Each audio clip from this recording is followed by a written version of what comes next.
আসসালামু আলাইকুম।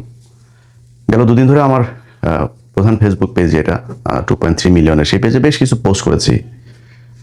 কিছু সময় থাকে না, ধরেন মানুষ কিছু কথা বলতে চায় কিন্তু বলতে পারে না, আবার যা বলে সেটা আসলে সে বলতে চায় না। এই জুলাই মাস সেই মাস যে জুলাইয়ের কারণে আমার জীবনের অনেক কিছু সহজ হয়ে গিয়েছে। আমি বিশাল পাওয়ারফুল কেউ না, আমার রাষ্ট্রীয় কোনো ক্ষমতায় নাই, পদে নেই, কিছু নেই, তারপরেও আমি আগের চাইতে হাজার লক্ষ কোটি গুণ আমি ভালো আছি, আলহামদুলিল্লাহ। আমার মনে হয় বাংলাদেশের একদম নির্যাতিত, এই মুহূর্তে সবচাইতে বঞ্চিত যে বিএনপির কর্মী আছেন, তিনিও 2024 সালের জুলাই মাসের আগের থেকে এখন ভালো আছেন।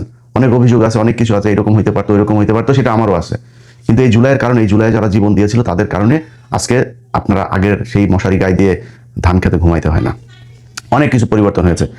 তো এখন আজকে ধরেন এদের উপরে কেন এই সমস্যা? এটা কি শুধুই ধরেন আজকে বিএনপির ছাত্রদলের যাদের বিরুদ্ধে অভিযোগ উঠেছে যে তাদের উপর হামলা করেছে, এটা কি শুধুই এই ছাত্রদলের সমস্যা, শুধুই একটা ঘটনা, নাকি এর পেছনে আরো অনেক কিছু আছে?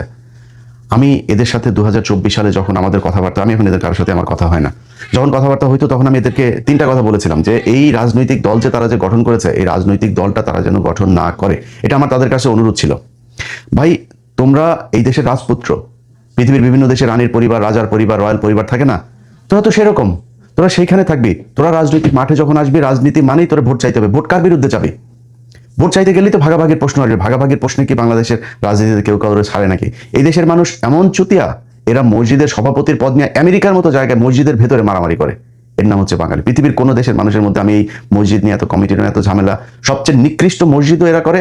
মানে আপনি যদি একটা আরাবিয়ান কোনো দেশের মসজিদে যান, আমি একটা আফগানি মসজিদ আছে এখানে, সেখানে জুমার নামাজ পড়তে যাই।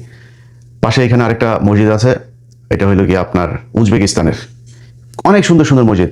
আর বাঙালিরা এই ধরেন এই জায়গায় একটা যে নূর মসজিদ নামে একটা মসজিদ আছে, এই নূর মসজিদের এই লোকের কাজ হলো বিভিন্ন মানুষের কাছ থেকে ধান্দাবাজি করে টাকা পয়সা উঠায় বেসমেন্টের ভেতরে মসজিদ বানায়, বেসমেন্টের নিচে একদম মাটির নিচে ঢুকতে হয়। মসজিদ বানানোটা মূল টার্গেট না, টার্গেট হলো টাকা পয়সা হাতায় না। মিডল ইস্টের বিভিন্ন দেশের কাছ থেকে, প্রবাসীদের কাছ থেকে টাকা তোলায়। আপনাদেরকে বলে রাখলাম, এই যে নূর ফাউন্ডেশন নামে আমেরিকা একটা ফাউন্ডেশন আছে, এটা হলো বাটপার একটা, এখানে এই বাটপারের কেউ টাকা পয়সা দিবেন না। তো এগুলো বাংলাদেশের মানুষ করে। অপ্রাসঙ্গিক কথা একটা বলে ফেললাম। তো ধরেন আপনি রয়্যাল ফ্যামিলিতে থাকতে পারতেন, আপনার সেই থাকতে পারতো, আপনি কেন নিয়ে রাজনীতিতে গেলেন? রাজনীতিতে যাওয়ার আগে আপনার কিছু কাজ ছিল, সেই কাজগুলো আপনাদেরকে করতে বলেছিলাম, আপনারা করেন নাই। আজকে পর্যন্ত 2024 থেকে 2026 2 বছর হয়েছে। আপনি কি জানেন হাসিনার সেই জঙ্গি নাটকের, সন্ত্রাস দমন আইনের সেই আসামিরা এখনো জেলখানায় আছে অনেকে? এই গত 2 দিন আগে একজন বেরিয়েছে বিডিআরের পিলখানায়। সবশেষে এটা বলে নেই, এই যে বের হয় না, এই বের হওয়ার কোনো না কোনো জায়গায় এই আমার মতো দেশদ্রোহী, একবার বিএনপির কাছ থেকে টাকা খাওয়া, একবার জামাতের কাছ থেকে টাকা খাওয়া, একবার আওয়ামী লীগের কাছ থেকে টাকা খাওয়া, এনসিপির কাছ থেকে টাকা খাওয়া, এই মালটা না, এই মালটা কোনো না কোনো জায়গায় একটা ছোঁয়া আছে। এই যে 2 দিন আগে যে বের হলো না, ওইখানেও ওনার একটা ছোঁয়া আছে। ওনারা আইন করেছে, নিয়ম করেছে, সন্ত্রাস বিরোধী আইনে বের হলে 24 ঘন্টার মধ্যে, 24 ঘন্টা তাদের জামিন আদেশ পাওয়ার পরে 24 ঘন্টা তাদেরকে অবজারভেশনে রাখতে হবে। মানে ধান্দাবাজি করে নানান সিকিউরিটি ক্লিয়ারেন্স এগুলো। এই তোর এই বাপ বলেছে 24 ঘন্টা রাখা যাবে না, 15 মিনিটের মধ্যে ছেড়ে দিয়েছে কারা কর্তৃপক্ষ। তোর এই বাপের কারণে। তো এরকম অনেক কিছুর ক্রেডিট নিতে চাই না, বাট এই কাজগুলো করেছে। এই কাজগুলোর সাথে এই এনসিপির এদেরকে চেয়েছিলাম সম্পৃক্ত। আমি 24-এর পর থেকে এই পর্যন্ত 2টা জায়গায় সম্পৃক্ত ছিলাম, আর কোনো কিছু নিয়ে মাথা ঘামাইনি। এই 2 জায়গা নিয়ে, একটা হলো পিলখানার হত্যাকাণ্ডের বিচার, এবং এই যে নিরীহ মানুষগুলো, এই মানুষগুলোর করা। ওইখানে নিজাম নামে একজন আছে, হ্যাঁ, অল্প বয়স, বিয়ে করে নেই ভাই এখনো, এই 17টা বছর জেলখানায়, হ্যাঁ, স্টিল হিজ ইয়াং।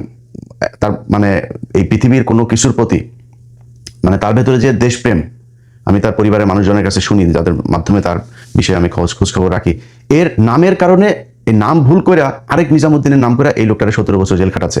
এরকম করুণ ইতিহাস, করুণ গল্প বিডিআরের প্রতিটা পরিবারের সাথে। ছুটিতে ছিল, তারা ধরে নিয়ে করা হয়েছে, তার পোস্টিং ছিল আরেক জায়গায়, তারা ধরে এনে বানানো হয়েছে, সে কনস্পাইরেসির সাথে জড়িত ছিল। এগুলো করে এই মানুষগুলোর পিলখানা রাখা হয়েছে। এই হাসনাতকে, আহারে ভাই, সার্জিসকে পায়ে ধরছি ভাই, একদিন আপনারা একটু যায় এই বিডিআরের ওরা যে এইগুলো করে, প্রোগ্রামগুলো করে, এখানে একদিন একটু আপনি করেন, মানে সরি, সম্পৃক্ত হন। যায় নাই, একদিনের জন্য যায় নাই, নিতে পারি নাই। এই যে আলেমগুলো এখন পর্যন্ত আটক, আরে ভাই, বিডিআরের লোকগুলোর যদি আপনি ছাড়াইতেন, যদি এদের ন্যায় বিচার মানে হওয়ার জন্য চেষ্টা করতেন, এই 18,000 বিডিআরের লোক আপনার সাথে থাকতো, আপনার সোলজার হিসাবে থাকতো, আপনার কাছে মার খাইতে হইতো না। আপনি আপনার কাছের কোনো মানুষকে রাখেন নাই, খালি আপনারা ঢাকা বিশ্ববিদ্যালয়ের কয়েকজন, আপনারা আপনাদের মতো করে তারপরে একটা কোরাম তৈরি করেছেন, করে এখানে এই যে প্রাইভেট বিশ্ববিদ্যালয়ের পোলাপানগুলো, এরা রাস্তায় না নামলে দেশ স্বাধীন হইতো। এই যে মাদ্রাসার পোলাপানগুলো, এরা রাস্তায় না নামলে দেশ স্বাধীন হইতো। আপনারা এদের কারণে পাশে রাখেন নাই। আপনারাই হলেন গিয়ে মাস্তান, কয়েকজন টাকা পয়সা কামাইছেন, কামায়া এখন আপনারা বিশাল আকারে কিছু মনে করেন। ছাত্রদল না ভাই, ছাত্রদল পেটাইতে হবে কেন আপনাদেরকে? মনে করেন ওই যে আগে বলছিলাম যে টোকাই মুকাই আপনাদের জন্য যথেষ্ট, সামনে ভবিষ্যৎ আরো খারাপ আছে। হয় একবার এই জামাতের বিচির নিচে চাপা ধরতে হবে, ঝুলতে হবে, নাহলে একবার বিএনপির বিচির নিচে ঝুলতে হবে। একা একা যায় মেম্বারও হইতে পারবেন না। কিচ্ছু করেন নাই আপনারা এই দেশের জন্য, কিচ্ছু করেন নাই। 5 তারিখের পর থেকে, সে পিছনের ইতিহাস আর বলতে চাই না, কিন্তু 5 তারিখের পর থেকে আপনারা আওয়ামী লীগের লোকজনকে আপনাদের ওই রাজুতে একই দিয়ে তারপরে বিচারক কতগুলো আপনারা সরাই দিলেন। সরাই সেখানে কি কি লেনদেন হয়েছে আসিফ নজরুলের মাধ্যমে, আসিফ নজরুল আপনাদের কোন কোন ছাত্র নেতাকে টাকা দিয়েছে সেই কথা আর বললাম না। করেছেন তো এরকম আর রাজুতে আসার জন্য ভালো কিছু কাজ করতে পারতেন না? এই পিলখানায় বিচারটা চাইতে পারতেন না? আওয়ামী লীগের বিচারটা চাইতে পারতেন না? আওয়ামী লীগ যে আজকে যে এই যে ছাত্রদল আপনাদের উপরে হামলা করেছে, আমি বিশ্বাস করি না ভাই যে ছাত্রদল করা কোনো একটা মানুষ এনসিপির কোনো ছেলের চোখ উপড়ায় নিতে পারে বা চোখ অন্ধ করে দিতে পারে। আমি বিশ্বাস করি না এটা। এদের সাথে এখন মুড়ি মুরগির মতো এই আওয়ামী লীগের লোকজন সব দলে মিশে গিয়েছে। এমনকি এনসিপিতে আপনারা দেখেন নাই, হাদির পাশে এসে যারা দাঁড়ায় ছিল তারাই তো হাদিকে মারলো, সেই আওয়ামী লীগের লোকজনই তো মারলো। আপনার পাশে আপনি আওয়ামী লীগকে নিয়েছেন।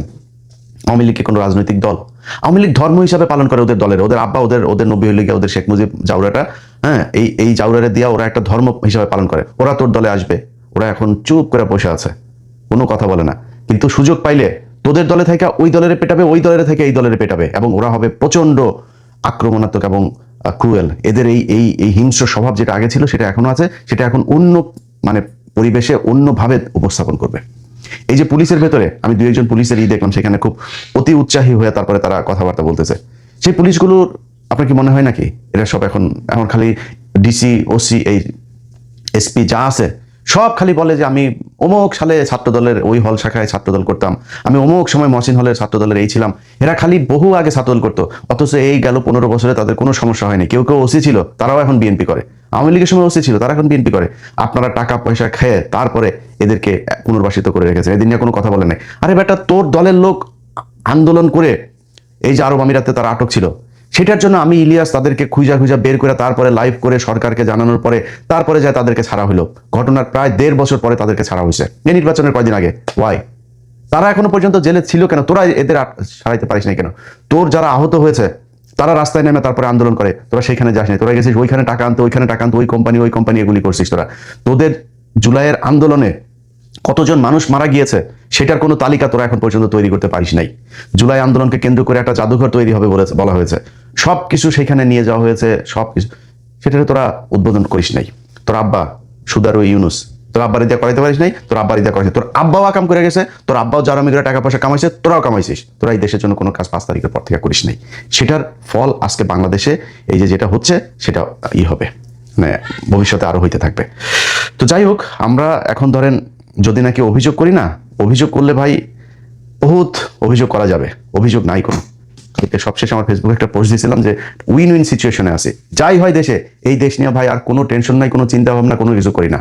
আপনি আমারে শিখাইতে আসেন দেশপ্রেম, এই দেশের জন্য জীবনে বহু কিছু নিজের ব্যক্তিগত জীবনে নষ্ট করছি, বহুত কিছু নষ্ট করছি, সেই তালিকা আপনাদের দিতে আসি নাই। সেই তালিকার জন্য কারোর কাছে ক্ষতিপূরণও চাই না। আজকে যখন দেখি না যে রাশেদ খান হইল গিয়া রাজনৈতিক সহকারী, তো উনি যে হয়েছেন, উনি এই যে রাজনৈতিক সহকারী হয়েছেন, এই হয়েছের মানে ওর যোগ্যতাটা কি? ওর একটা রাজনৈতিক দল আছে, সেই দলটা কি মানে বাংলাদেশের বিশাল আকারে কিছু হয়ে গিয়েছে? হয়ে যায় নাই তো। তাহলে এই লোকে কেমনে কোন মর্যাদায় তারপরে এখানে এসে বসলো? ওই আরো আছে কিছু যেগুলির ব্যাপারে দেখি, এগুলো রাজনৈতিক অবস্থাটা যখন এরকম দেখি তখন টেনশন হয় যে শালা মানে আসলে কি দেশটা ঠিকবে কিনা, এই দেশটা মানে ভবিষ্যৎ কয়দিন টিকতে পারে, এটা নিয়ে যথেষ্ট আশঙ্কা আছে। আজকে দেখেন এই যে এক মহিলা স্কুলের সামনে সে নেচে একটা গান গেয়েছে, তারা নিয়ে নাকি ব্যাপক ট্রল হয়েছে। ট্রলের কোনো ভিডিও আমি চোখে দেখি নাই, অথচ তাকে ট্রল হয়েছে সেই প্রতিবাদ চারিদিক থেকে একই সাথে, সব পত্রিকা, সব প্রথম আলো, ডেইলি স্টার সহ সুশীল, এবং যে সুশীল এখন নেমেছে সেই আওয়ামী লীগের চিহ্নিত সুশীল। এই দেশে নাকি বিশাল আকার একটা মেয়ে, তার তো আমি তার যে গানের সাথে তার যে ভিডিওটা, সেই ভিডিওটা আমি দেখেছি। এই ভিডিওটা যে বিশাল আকারের মানে খুব নেকেড মানে পোশাক পরে তারপরে এগুলো করেছে, হ্যাঁ, এরকম না। এই দেশে বহু মহিলারা আছে যারা ধরেন চলাফেরা করে হইলো মিয়া খলিফার মতো, জামাই চাই হইলো আল্লাহর খলিফার মতন। তো এরকম মহিলা আছে না? তো এই মহিলা আমি মনে করি তার চেয়েও ভালো কোনো কিছুই ছিল না, অথচ সেটা নিয়ে পরে ব্যাপক ট্রোল হয়েছে। আরে ভাই, আমরা তো বাংলাদেশের এই পরিস্থিতি তো দেখি, বাংলাদেশের মেয়েরা এখন যেভাবে চলাফেরা করে আমি তো মানে ওয়েস্টের সাথে মিল পাই। বিশাল ইমপ্রুভ হয়েছে এই দেশের, বাংলাদেশের মানুষ কি তাদের পেটাইছে নাকি, তাদের নিয়ে ট্রল করছে নাকি? কোথায় ট্রল করছে? সারাদিন এই দেশে নষ্টামি চলতেই আছে। ফেসবুকে ঢুকলে ধরেন মানে 3টা রিলের পরে তারপরে একটা রিল আসে এসব নষ্টামির। তো এগুলো তো আমরা দেখি, হচ্ছে তো সারা দেশে। কেউ কোনো সমস্যা আছে, প্রতিক্রিয়া আছে? কিন্তু মিডিয়া এবং এই আওয়ামী লীগের কিছু লোকজন, এই ইন্ডিয়ান টাকায় যারা চলে কিছু লোকজন মিলে একটা এনভায়রনমেন্ট তৈরি করলো, দেশে নাকি ব্যাপক সমস্যা হচ্ছে, এটা নিয়ে নাকি ব্যাপক ট্রল হয়েছে, এই দেশ হলো আফগানিস্তান হয়ে গিয়েছে। এটা করার কারণ কি? এটা কিন্তু মানে ফানি জিনিস না। এই যে ববি হাজরাজ দেখেন না, ববি হাজরাজ পর্যন্ত এটার দিয়েছে। ববি হাজরাজ কিটা, ওর বাপ কিটা, কাদের হয়ে কাজ করতে আমরা জানি না বলি। এই ইন্ডিয়ান চরগুলোরও এখানে পোষা এখন সে করেছে যে আপনার সব স্কুল কলেজে নাচের গানের শিক্ষক দিতে হবে। কয়দিন আগে এই শিক্ষক দিতে চেয়েছিল। শিক্ষক দিতে চাওয়ার পরে আমি নিজে কমপ্লেন করেছি এটা নিয়ে, আমি নিজে শিক্ষামন্ত্রীকে কমপ্লেন করেছি। তারপর এটা হয়েছে, সেই শিক্ষক নিয়োগের ওইটা বাতিল হয়েছে, সেই প্রকল্পটা। এখন নতুন করে এইটা দিয়ে আবার ফের এই ববি হাজরাজ এটা উঠাইতে চাচ্ছে। এর আগে ববি হাজরাজ শিক্ষামন্ত্রীর কাছে ফেল করেছে না, এখন আবার নতুন করে দিবে। এই দেশের মানুষের প্রতি স্কুলে গানের শিক্ষক আর নাচের শিক্ষকের দরকার নাই। সরকারের এত টাকাও নাই, এই দেশের মানুষের দরকার নেই। গান শিখবা না শিখবা, পুটকিটা উদাম করে নাচো গিয়া যায়, তোমার না করে নাই তো কেউ। মানুষ টিকিট দিয়ে তোমার সিনেমা দেখতে যাবে, পরিমণি করে না?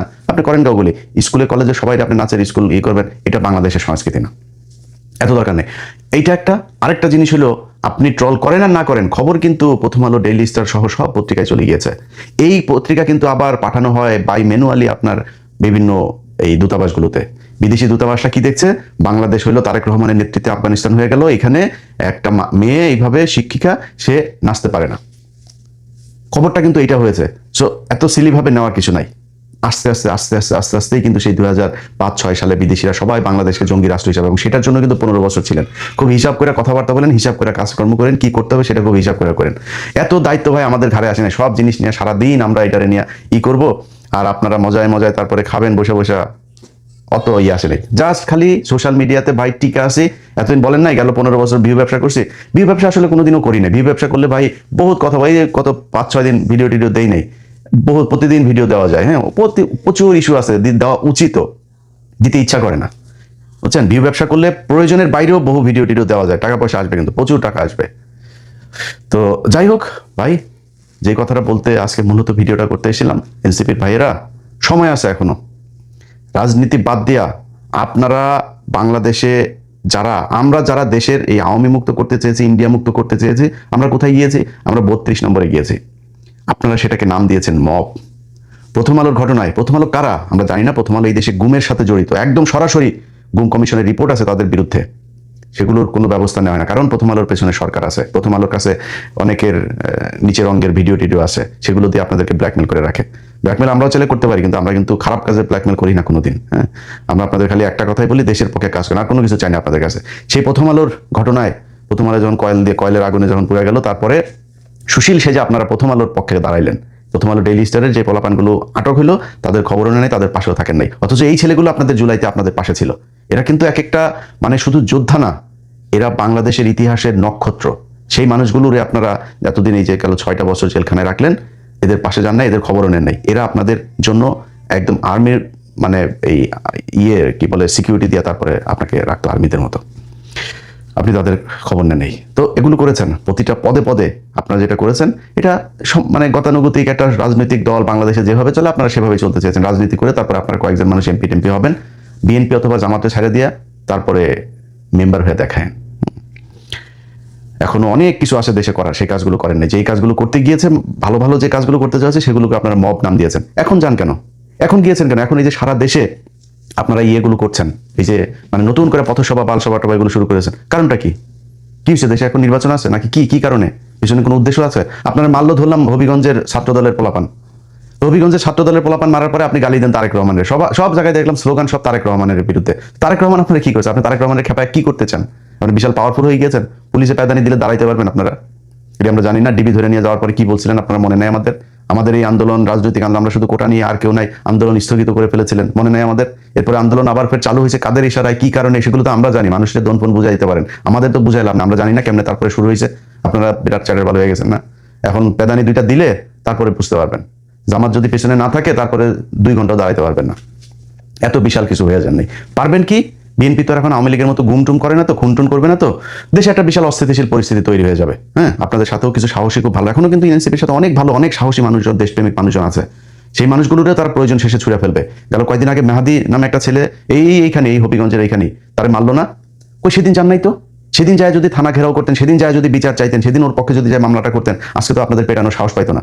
আপনারা সেদিন যান নাই। কয়েকদিন আগে বেনাপোলের ওইখানে একটা ছেলেকে আপনাদের হাত পা বেঁধে তারপরে মেরে ফেললো, জান নাই তো? এই গেল কয়েকদিনের ভেতরে এনসিপির বহু জায়গায় হামলা হয়েছে, কিচ্ছু বলেন, একটা বিবৃতিও দেয়নি। অথচ আজকে তাদের উপরে হামলা হয়েছে, এই কেন্দ্রীয় কয়েকটা পোলাপান, এদের উপরে হামলা হইলে তারা পোলাপান নিয়ে তারপরে দাঁড়ায় যাবে, এবং তাদের পেছনে এখন সেসব পোলাপান আছে। তো তাদেরকে নিয়ে তারপরে তারা এই নিজেদের স্বার্থে কাজে লাগায় তারপরে দেশের ভিতরে একটা আমার ধারণা, আমি জানি না, এই যে তারেক রহমানকে উস্কানি দিয়ে তারপরে কথা বলে এগুলো করে তারা যে কি করতে চাইতেছে দেশের ভিতরে, আই ডোন্ট নো। যদি ভেতরে মানে নাশকতার কোনো উদ্দেশ্য থাকে কিংবা বিশেষ কোনো উদ্দেশ্যে এগুলো করা হয়ে থাকে, আমার মনে হয় সেখান থেকে বের হয়ে আসবেন। দেশে যদি খারাপ পরিস্থিতি